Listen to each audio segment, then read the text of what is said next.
Worthless old man. When my son-in-law spat those words across the kitchen table where my Clara once laughed over morning coffee with me, he had no idea he'd just made the biggest mistake of his life. He slammed his fist so hard the silverware jumped my daughter's silence, cutting deeper than his insult. Emily sat hunched over shoulders, drawn like she was waiting for the world to end. 28 years old, my brilliant girl who once dreamed of teaching kids like her mama, now flinching at her husband's cruelty. David thought I was powerless. He didn't know that hidden in Clara's journal was the deed to the very building he called home. 6 weeks later, in front of the entire community, I revealed the truth. His pride shattered while my daughter found her freedom. I'm George Whitman, 68, and if you've ever been dismissed and turned that pain into power, share your story in the comments. My Clara's been gone a decade, taken by cancer, but her spirit lives in our old craftsman house on Maple Street, in the quilt folded at the foot of my bed, in the way morning light hits her favorite coffee mug. After she passed, I raised Emily alone, burned my fingers, learning to braid her hair, froze my ass on bleachers, cheering her soccer games, sat up nights when fevers wouldn't break. I showed up. Always. That's what fathers do in Texas, where your word is your bond, and family comes first. When Emily chose David, I swallowed every red flag like bitter medicine. Strong handshake, silver tongue, big dreams about climbing the corporate ladder at Pinnacle Financial. He looked the part of a man who'd lift her up, not drag her down. But that night when Deadweight left his lips, I saw the truth. He was a man who built himself up by tearing others down, and my daughter was trapped in his shadow. David made one fatal mistake that night. He assumed I was as powerless as he wanted me to feel. Later, in the thick Austin night filled with cricket songs and distant steel guitar from Murphy's bar down the block, I found what would change everything.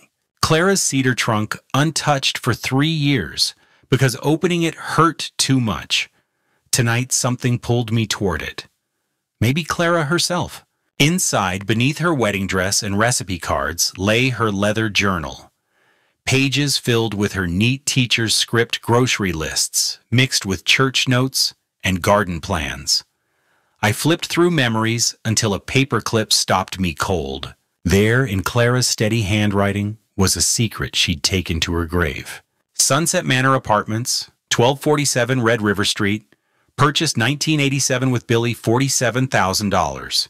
Now worth $800,000 plus. George, give Emily something permanent. Protect it. Protect her. My hands shook as I read.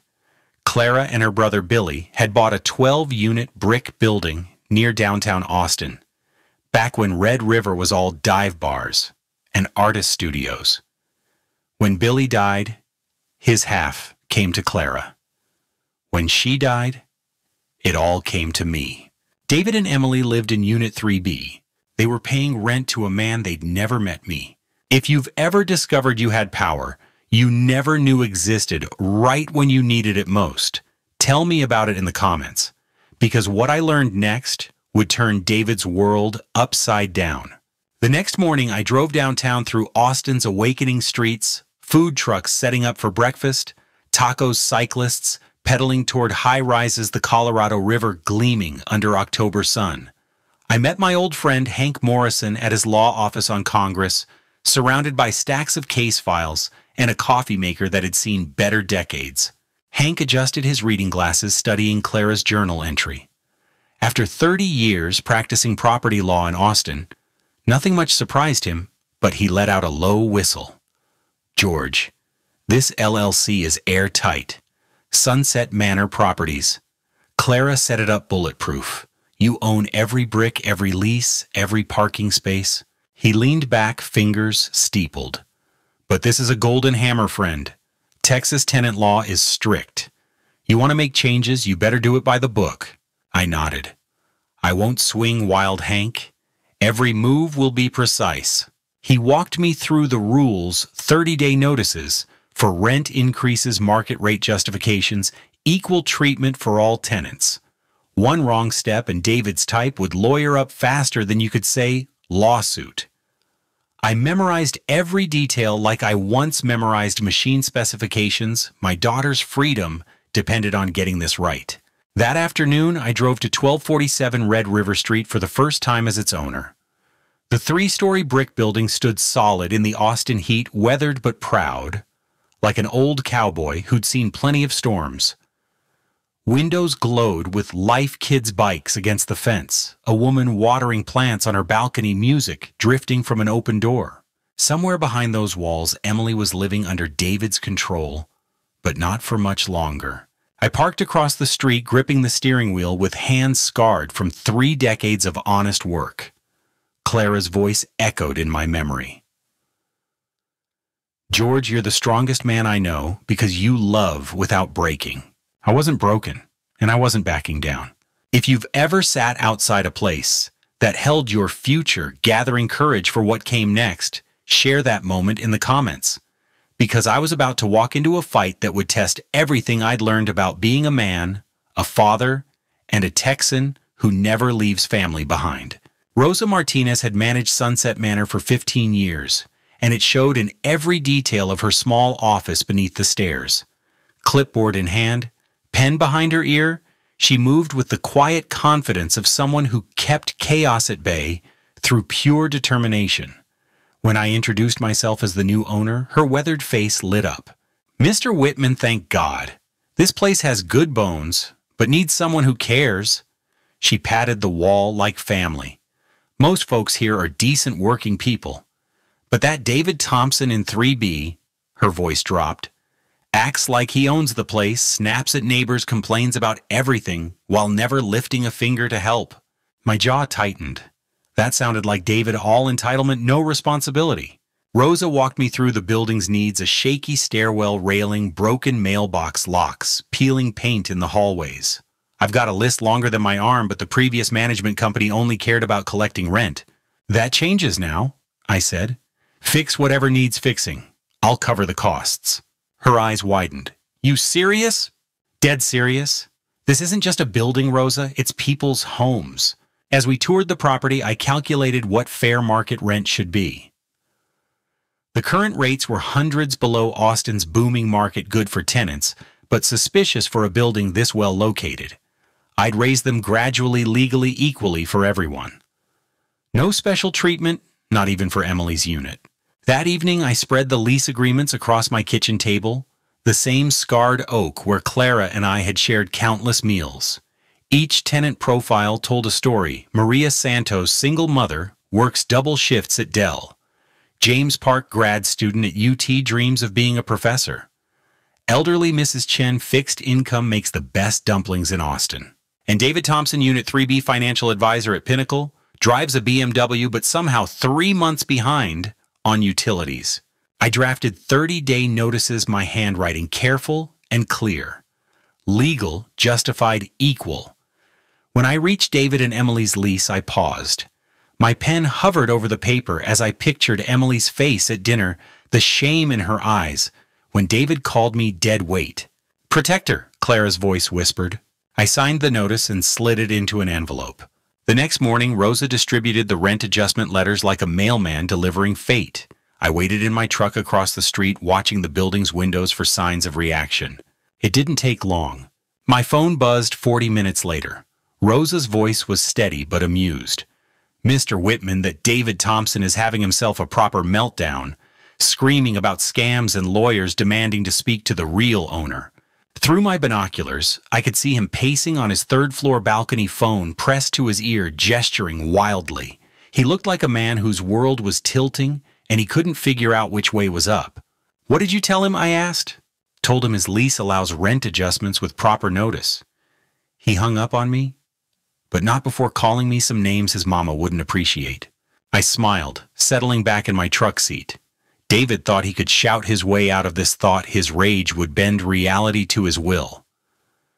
But I'd spent 30 years fixing machines that roared louder than him, and I knew something he didn't. The strongest steel is forged under pressure.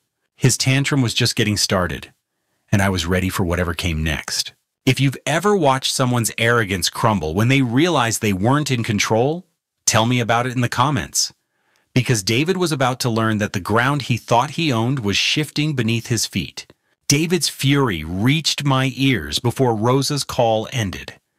Through the building's thin walls, his voice carried like a thunderclap cursing landlords, and rent increases with the rage of a man who'd never been told no.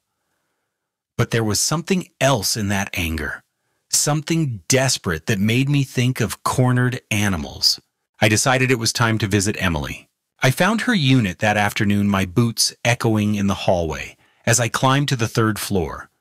When she opened the door to 3B, my daughter looked smaller than I remembered, her auburn hair pulled back in a tired bun, her nurse scrubs wrinkled from another brutal shift at Austin General. "Dad?" Her voice was barely a whisper, glancing over her shoulder like she expected David to materialize. "What are you doing here? Checking on my girl?"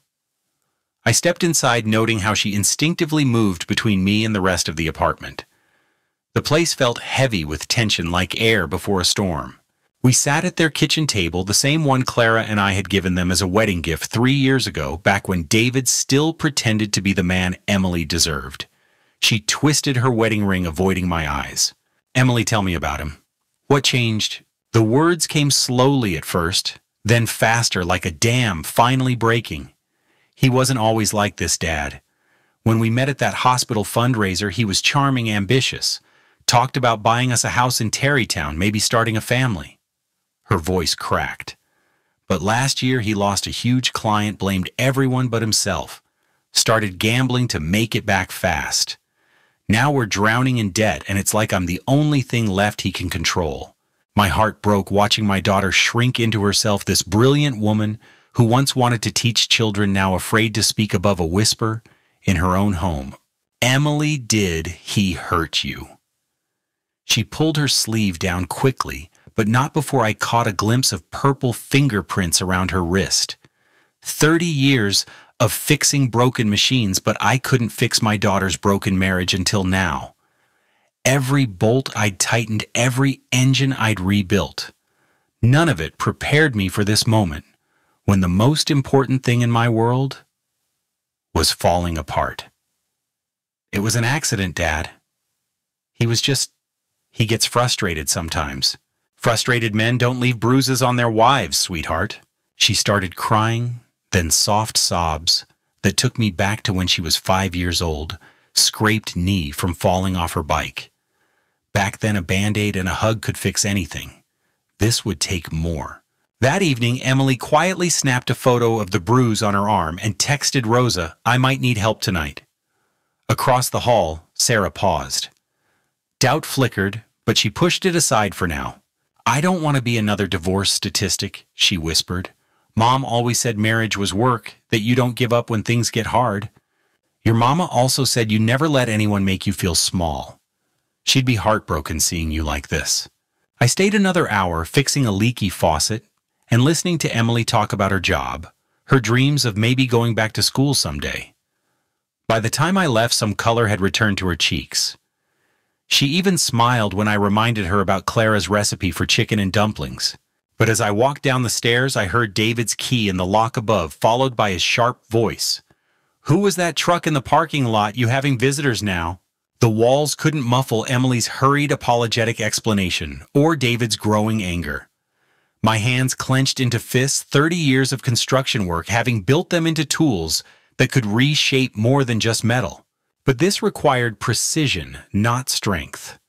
Clara's journal had given me a scalpel. Now I needed to learn how to use it. If you've ever seen someone you love trapped by fear, tell me how you helped them find their strength again.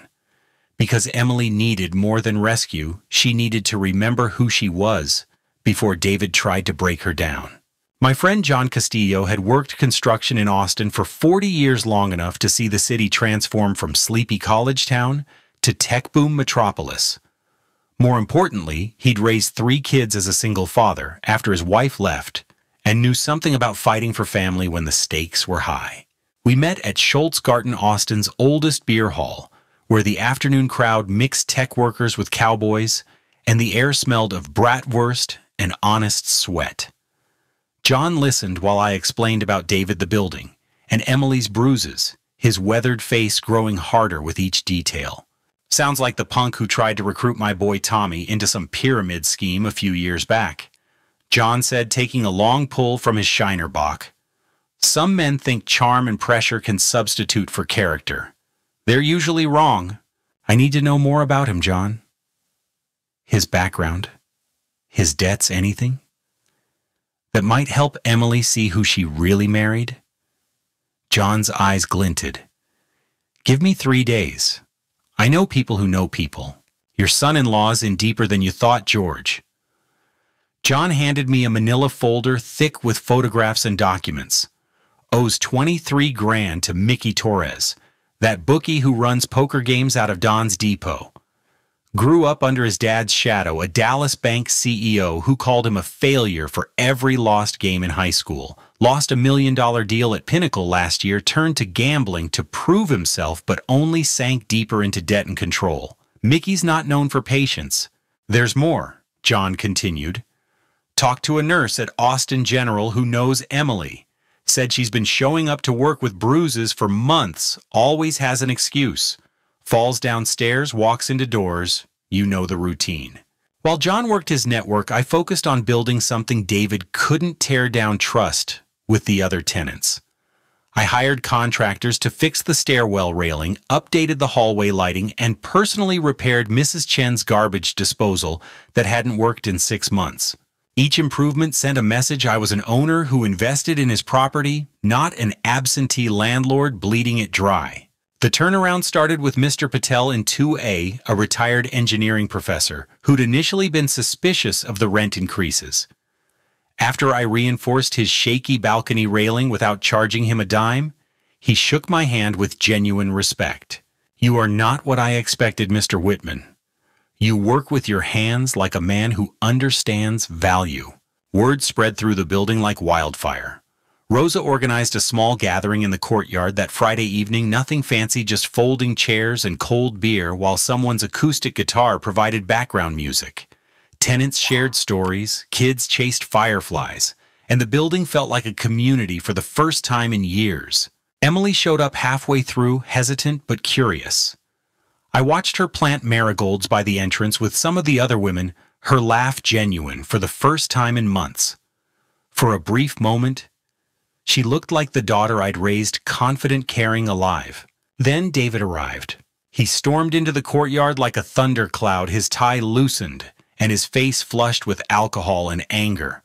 What is this, some kind of bribe to make people forget about the rent scam? The music stopped. Kids gathered closer to their parents. Rosa stood up, her voice calm but firm. Mr. Thompson, this is a community gathering. You're welcome to join or leave, but you won't disrupt it. David's eyes swept the crowd looking for support that wasn't there. These people had seen my work, had benefited from my improvements. They knew the difference between a man who built things up and one who tore them down. This is bullshit, he muttered, grabbing Emily's arm roughly. We're leaving. She tried to pull away. David, I want to stay. I said, we're leaving? His grip tightened, and I saw her wince. That's when I stood up.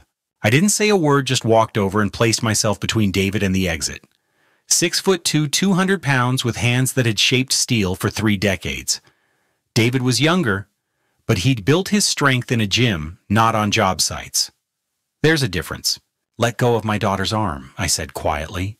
This is none of your business, old man. Emily is always my business. For a moment, we stood face to face, the courtyard silent except for cricket songs and distant traffic.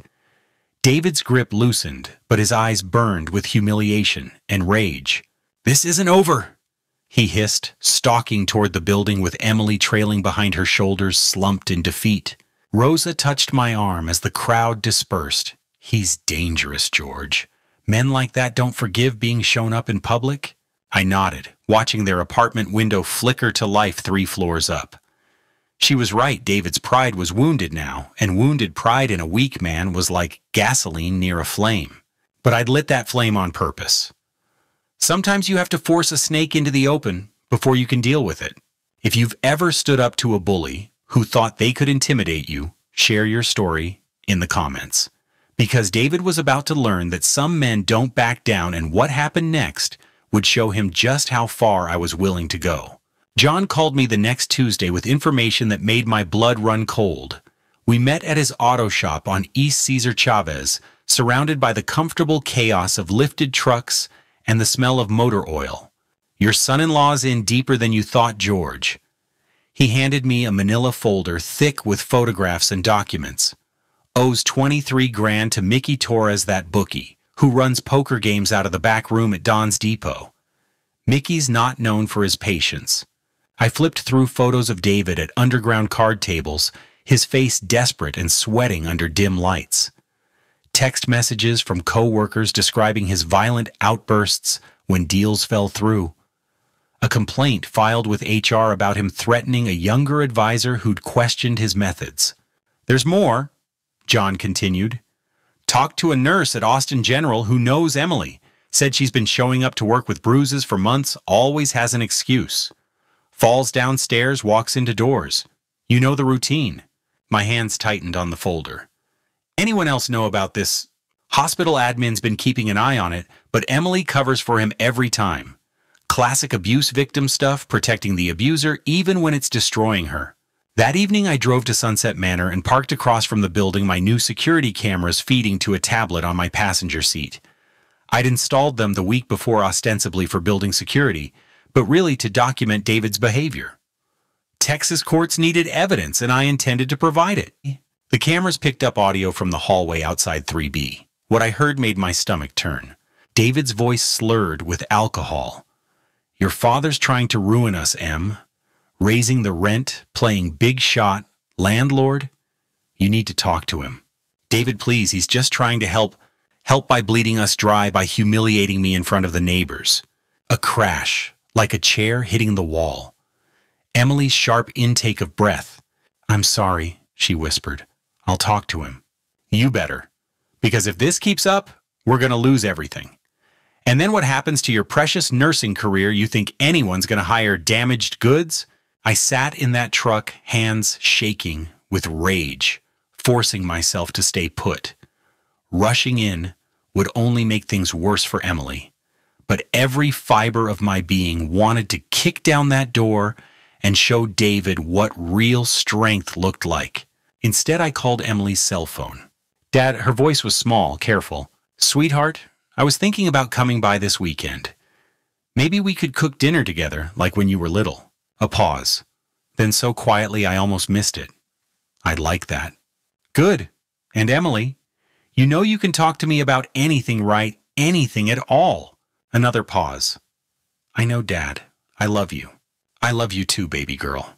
After I hung up, I sat staring at the building where my daughter was trapped, listening to David's voice through the speakers, watching his shadow pace behind their curtains. My wife's words echoed in my mind. Protect her. The next phase of my plan would require more than property ownership and security cameras. It would require the law, and it would require Emily to find her voice. But first, I needed to show David that the ground he stood on was shifting beneath his feet.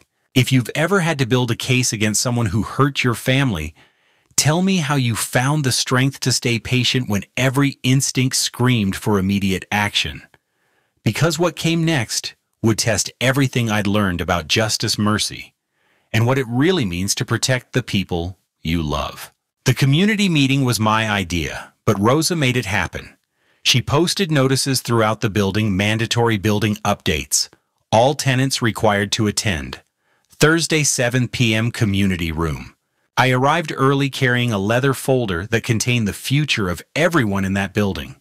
The community room smelled of instant coffee and industrial carpet, fluorescent lights humming overhead as tenants filled folding chairs. I recognized faces from the courtyard, gathering Maria Santos juggling her toddler James Park with his perpetual stack of textbooks, Mrs. Chen clutching her purse with suspicious eyes. David came in last, making an entrance like he owned the room. Emily followed 2 steps behind her eyes, downcast shoulders hunched. They sat in the back, David's jaw set for a fight. Rosa called for attention. "Folks were here because your rent notices raised questions?" I want to introduce you to someone who can answer them directly." She gestured toward me. "This is George Whitman. He's your landlord." The silence that followed could have been cut with a knife. David shot to his feet like he'd been electrocuted. "This is bullshit. There's no George Whitman on any of our leases. This is some kind of scam." I stood slowly, my boots solid on the linoleum. "Actually, David, there is." I opened the folder, spreading documents across the front table. Sunset Manor Properties, LLC. Purchased in 1987 by Clara Whitman and William Rodriguez. When Mr. Rodriguez died, his share transferred to my wife. When Clara passed, everything came to me. I held up the deed, the LLC paperwork, every signature clear and legal. I own every brick of this building, every lease agreement, every parking space. The rent adjustments are fair, legal, and equally applied. Murmurs rippled through the room. Mr. Patel stood up, adjusting his glasses to examine the documents. Papers check out. He fixes things. That's what counts. Maria crossed her arms. In this building, men earn respect by work, not words. David's face flushed red. "You think I'm stupid? This is a setup? Some kind of revenge because—" He stopped, realizing he was about to admit to calling me deadweight in front of witnesses. "Because why, David?" I asked quietly. The room waited. Emily's eyes finally met mine, and I saw something I hadn't seen in months, a spark of the strong woman I'd raised. "Because I had the audacity to expect respect in my own daughter's home," I continued. "Because I didn't appreciate being called dead weight by a man who's 3 months behind on his utilities while driving a BMW. Gasps from the other tenants. Rosa's eyebrows shot up. David's mouth opened and closed like a fish out of water. "You called your father-in-law dead weight?" Maria Santos shook her head in disgust. "My papa would have knocked your teeth out." Then Sarah stood. "I used to defend him. Tonight I saw the truth with my own eyes. I stand with Emily." David tried to recover. "This is a family matter." "No," I interrupted. "This is a business matter. You're a tenant in my building, and you'll follow the same rules as everyone else. Pay your rent on time, treat your neighbors with respect, and take care of the property."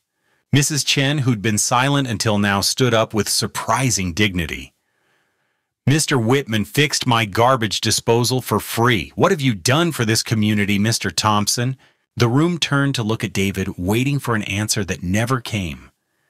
His face cycled through emotions, rage, humiliation, desperation, before settling on cold fury. "This isn't over," he said, his voice low and dangerous. "You think you're clever, old man. You just made the biggest mistake of your life." He stormed out, not bothering to see if Emily followed. She sat frozen in her chair for a moment, then looked at me with eyes full of shame and something else, hope maybe, or determination. After the meeting ended, tenants approached me to shake hands, thank me for the improvements, and express their support. Rosa beamed like a proud parent. "You handled that perfectly, George. David showed his true colors tonight." But as I drove home through Austin's quiet streets, I knew this was just the beginning. David's pride was shattered, his authority questioned in public. Men like him don't slink away quietly. They lash out, and they usually target the most vulnerable person within reach. I pulled into my driveway on Maple Street, my house dark and lonely without Clara's warm glow in the windows. Tomorrow I'd call Hank about accelerating the legal proceedings. Tonight I'd keep the phone close and the cameras rolling. Emily was going to need all the protection I could give her. If you've ever stood up to someone who thought they were untouchable and watched their mask slip in front of everyone who mattered, tell me about it in the comments. Because David's true face was finally showing, and what happened next would determine whether my daughter survived to see it. The call came at 2:17 a.m., Emily's voice shaking through my cell phone speaker. "Dad, he's lost it. Completely lost it. He threw a chair through the kitchen window. He's screaming about you, about the building. The neighbors called the police." I was out of bed and pulling on boots before she finished the sentence. "Where are you now?" "Locked in the bathroom. He's pounding on the door saying it's my fault that I turned you against him." Her voice broke. "Dad, I'm scared." I'm coming. Stay where you are. Austin's streets were empty at this hour, just the occasional late-night delivery truck and the glow of 24-hour diners. I made the drive to Red River Street in record time, my truck's engine growling like my own anger. The scene outside Sunset Manor looked like a crime drama. 3 police cruisers, red and blue lights painting the brick walls, neighbors in bathrobes clustering on the sidewalk. Rosa stood by the entrance, her arms crossed, directing officers with the calm authority of someone who'd seen this movie before. "He's on the 3rd floor," she told me as I approached. "Been at it for an hour. Emily's safe got her out through the fire escape before the cops went up." I found my daughter sitting in the back of an ambulance, a paramedic checking her vitals while she clutched a blanket around her shoulders. She looked smaller than I'd ever seen her, but her eyes were different now, clear, focused, angry instead of afraid. "Dad." She stood and hugged me fiercely. "I can't do this anymore. I can't keep pretending he's going to change." "You don't have to, sweetheart. We're ending this tonight." The lead officer, Sergeant Martinez, approached us with practiced calm. "Mr. Whitman, your daughter's been explaining the situation. We've got Mr. Thompson in custody for domestic disturbance, property damage, and violation of the peace. But I need to ask, are you pressing charges for the property damage?" I looked at the broken window 3 stories up, at Emily's bruised wrist, at the neighbors who'd lost sleep because of one man's inability to control his rage. "Every charge that fits, Sergeant, and I want a restraining order filed first thing in the morning." By sunrise, David was in Travis County lockup, and Hank was already drafting paperwork. The restraining order was temporary, but it would keep him away from Emily while we built a more permanent case. Weeks later, Pinnacle announced an internal investigation into David's threats and gambling debts. A reporter called just as a bookie showed up at his office door. His face caught on camera told the world everything. By month's end, Pinnacle suspended him without pay. The man who once sneered Deadweight was left jobless and exposed. Emily came home with me that morning carrying a single bag of clothes and the stuffed elephant I'd won her at the state fair when she was 8. She curled up on Clara's couch, wrapped in the quilt her mother had made, and slept for 14 hours straight. When she woke up, we sat on the back porch with coffee and watched the sun set over Austin's skyline. The silence was comfortable for the first time in years, not the heavy quiet of fear, but the peaceful stillness of safety. "I want to go back to school," she said suddenly. "Get my teaching certificate like Mom always wanted." "What's stopping you?" "David always said it was a waste, that I'd never make it, that we needed my nursing salary." She looked at her hands. I started to believe him. "Your mother was the finest teacher Austin Elementary ever had. You've got her gift with children, her patience, her heart. David doesn't get a vote in your dreams anymore." Emily nodded, tears streaming down her face. But these weren't tears of despair. They were the tears that come when someone finally remembers who they used to be. That night, my phone rang. Unknown number, probably David calling from jail. I let it go to voicemail, then listened to 3 minutes of slurred threats and promises that this wasn't over. He was right about one thing: it wasn't over. But he was wrong about who would be standing when it ended. If you've ever helped someone escape a situation that was slowly destroying them, tell me how you found the strength to see it through. Because the hardest part wasn't David's anger or his threats. It was waiting for Emily to remember she deserved better. David made bail within 48 hours, which didn't surprise me. Men like him usually have families with money friends willing to help, or ways of convincing judges that they're more victim than perpetrator. What did surprise me was his next move. Instead of disappearing or laying low, he decided to go to war. Rosa called me that Friday afternoon, her voice tight with controlled anger. "George, you need to see this." She was standing outside Sunset Manor holding a stack of papers. David's been going door to door handing these out to every tenant. The flyer was crude, but effective. George Whitman's illegal rent scam. How one man is using family connections to steal your money. It detailed his version of events, painting me as a bitter father-in-law using forged documents to drive hard-working families from their homes. "Anyone buying this?" I asked. Mrs. Chen seemed confused, and that new couple in 1D asked some questions. But most folks remember who fixed their leaky faucets and who screamed at children in the courtyard. Still, David's smear campaign was working on some level. A few tenants avoided eye contact when I walked through the building, and I caught suspicious glances from windows when I worked on landscaping the entrance. But David wasn't done. On Sunday morning, a reporter from the Austin Chronicle showed up at my door, a young woman with a notepad and skeptical eyes. "Mr. Whitman, I'm Jessica Chen from the Chronicle. I'm investigating allegations that you've been manipulating property records to force out low-income tenants. Would you care to comment?" I invited her in, made coffee, and spread every document on my kitchen table: the original purchase agreement, Clara's will, the LLC paperwork, rental receipts, going back 15 years. I walked her through the timeline, showed her photographs of building improvements, let her review Rosa's maintenance logs. "The story Mr. Thompson is telling," I said finally, "is the story of a man who can't accept that his actions have consequences. Emily is welcome to read her mother's will, examine any document, speak with any attorney. This isn't about revenge, it's about responsibility." Jessica's article ran the following Wednesday: "Property ownership dispute reveals complex family dynamics. Fair, balanced, and devastating to David's narrative." She'd interviewed other tenants, documented the building improvements, and most importantly, she'd verified every legal document through independent sources. But the real blow came from an unexpected quarter.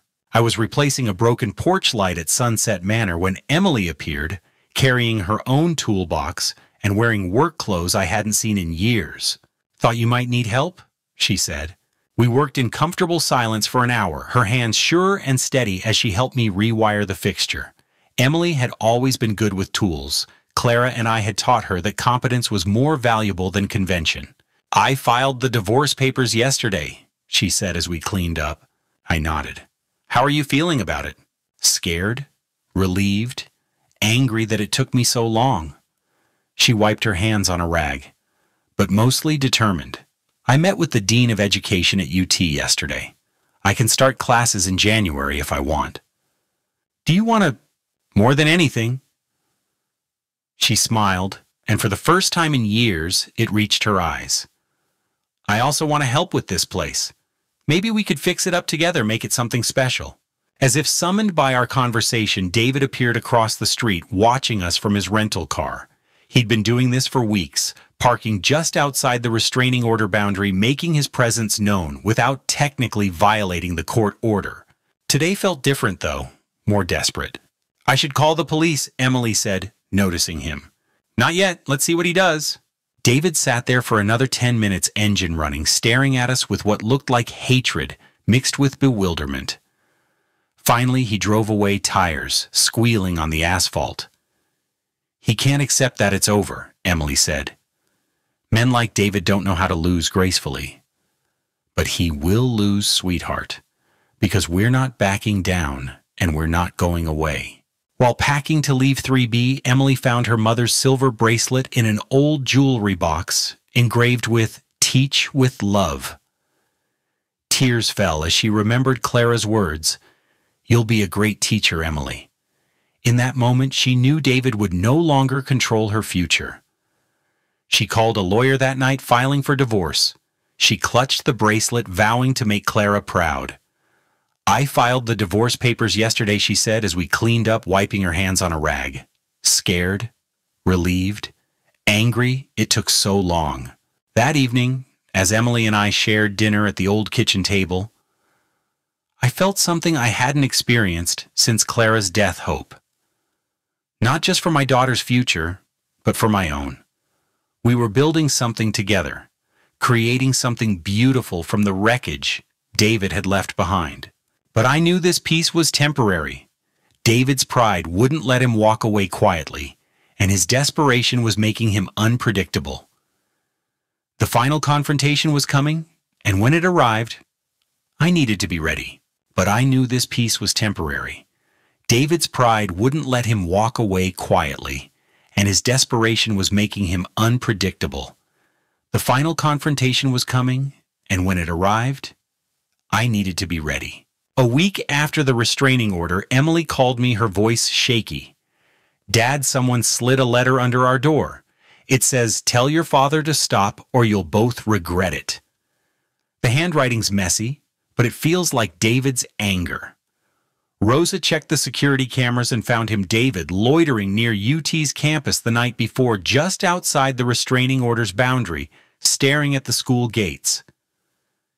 "He's testing us," Rosa said, her eyes narrowing. "We need to be ready." That Friday afternoon, Rosa called again, her voice tight with anger. "George, you need to see this." She was standing outside Sunset Manor holding a stack of papers.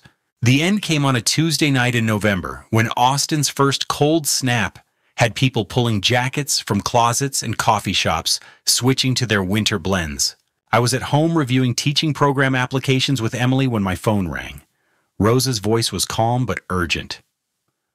"George, David's here. He's drunk, he's got a crowbar, and he's trying to break into the office. Says he's going to destroy every camera, every record, prove you're a fraud. Call 911, I'm on my way." Already did, but George, he's not just angry, he's completely gone. I've never seen anyone this far past rational. I grabbed my truck keys and my phone. Emily stood up to follow, but I stopped her. "No, sweetheart, you stay here. This isn't your fight anymore. Dad, he's still my husband. Legally, I mean. If something happens, nothing's going to happen to me.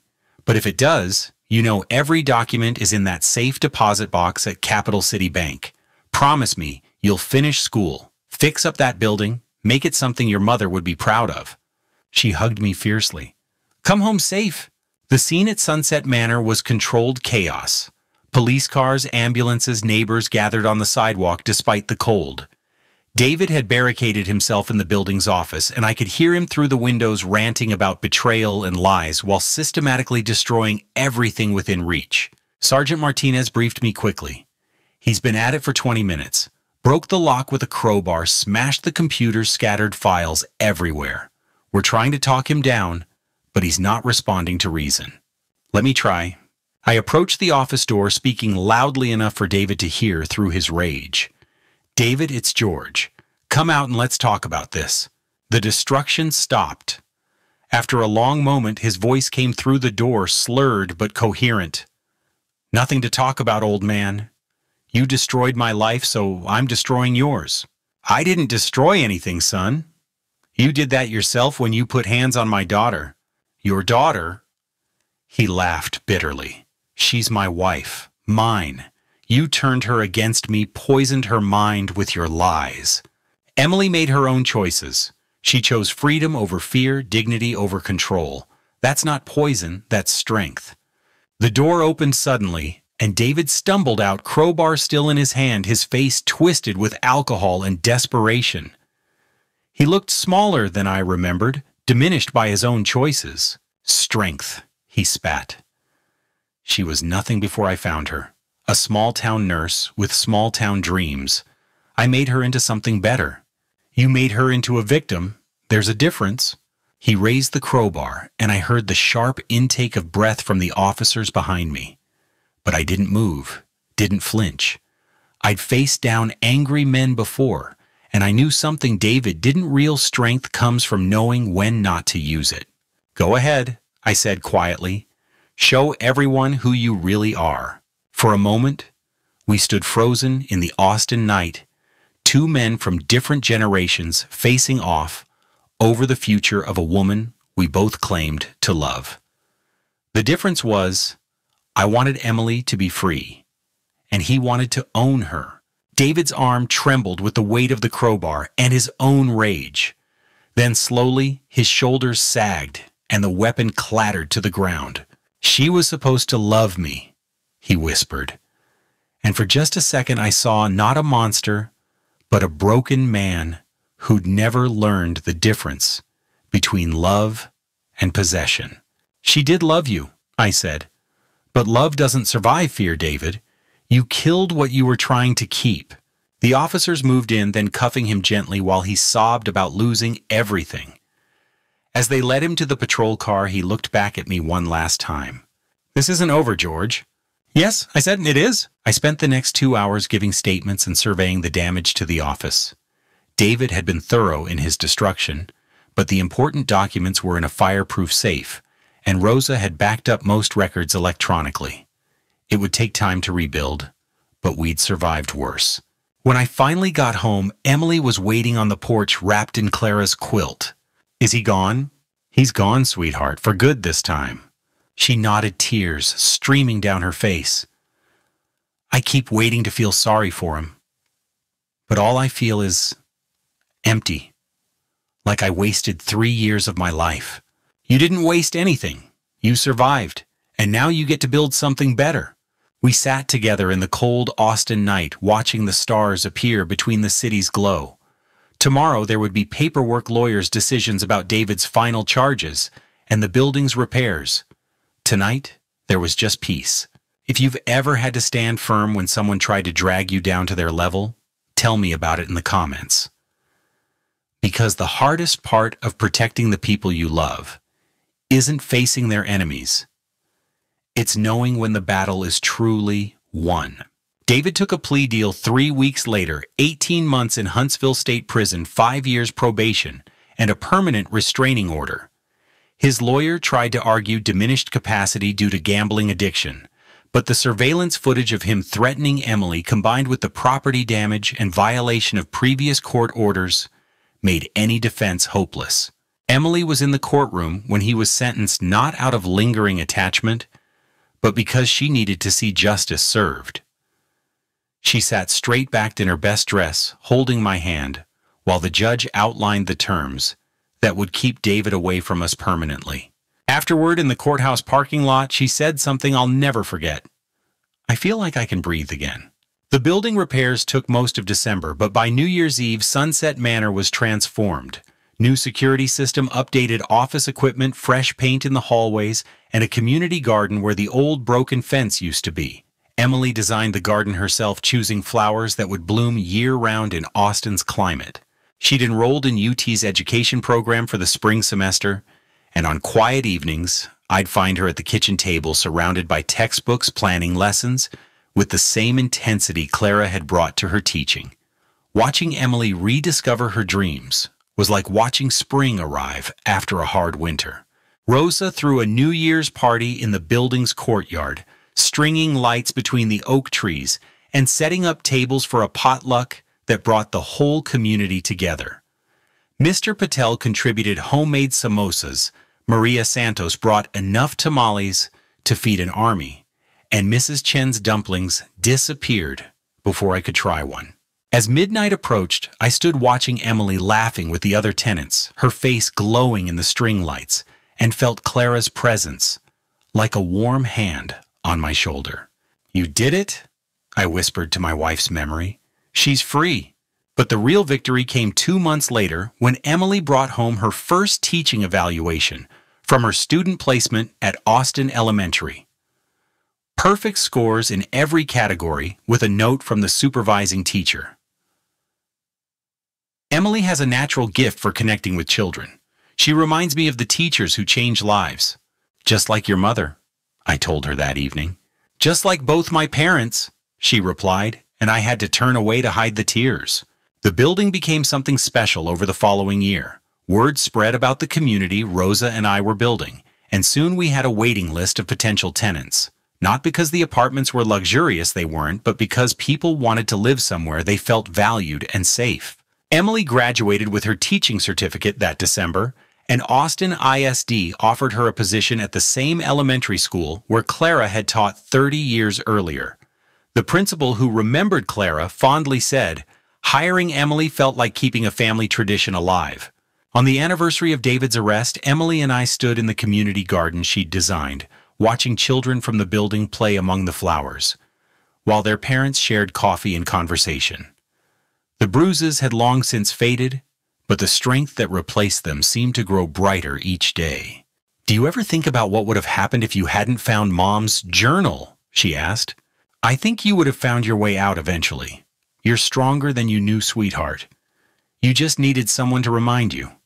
And if David comes back when he gets out, then he'll find 2 people who won't be intimidated, a community that won't be fooled, and a legal system that knows exactly who he is." I put my arm around her shoulders, But I don't think he will. Men like David are cowards at heart. He'll find someone else to blame for his problems. As the sun set over Austin's skyline, painting the sky in shades of gold and purple, I thought about the word that had started this whole journey, deadweight. David had meant it as an insult, a way to diminish my worth and assert his dominance.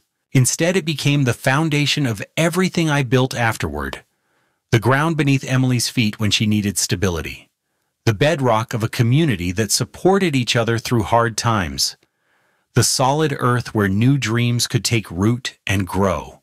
If you've ever turned someone's cruelest words into the cornerstone of your comeback, tell me about it in the comments. Because sometimes the people who try to break us end up giving us exactly what we need to build something stronger. And if you're reading this while trapped in your own nightmare, remember, you are not deadweight. You are not worthless. You are not alone. Sometimes it takes one person believing in you to remember that truth, but the strength to act on it that comes from within. Emily teaches third grade now in the same classroom where her mother once inspired countless children to dream bigger.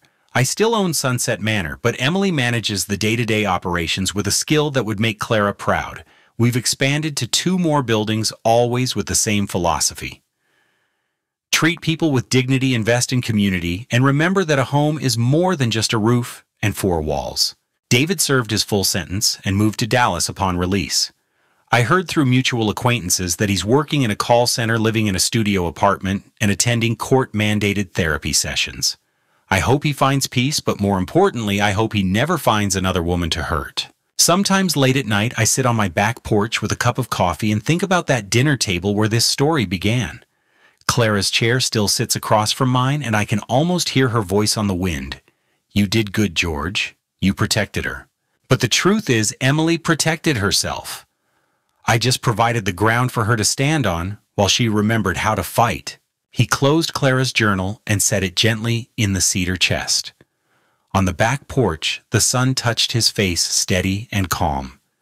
If you're standing for your family today, he whispered, right stand below. I'll read every name. And that ground built from love, strengthened by community, and anchored in the unshakable belief that every person deserves dignity, that ground will always be solid beneath our feet. And if you want to know what happened when another father was betrayed by his own daughter, check out the next story. In the description, my daughter kicked me out, so I sold the house she lived in. Don't forget to subscribe to True Family Revenge and ring the bell, so every time a new story of family justice is released, you'll be the first to see it.